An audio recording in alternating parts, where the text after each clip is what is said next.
Les intenses precipitacions que es van acumular durant la jornada del dimecres al sud de la comarca del Matarranya i que als ports es van traduir en més de 70 litres d'aigua en escasses 12 hores, una altra vegada han fet disparar el riu Matarranya.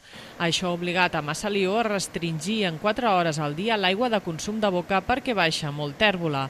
A més, han demanat als veïns restringir els consums d'aigua necessaris. Per la seva part, Lledó, l'altre poble de la zona que es veu molt afectat per les crescudes del riu Algars, no ha hagut d'aplicar restriccions en el consum d'aigua de boca perquè tenien els dipòsits plens. Ara bé, esto suposen només una autonomia de 2 dies. Lledó i Massalió són 2 pobles que tenen les seues captacions d'aigua en superfície, de manera que quan es viuen fortes avingudes dels rius tenen problemes en el subministre perquè l'aigua baixa tèrbola i no és apta per al consum humà.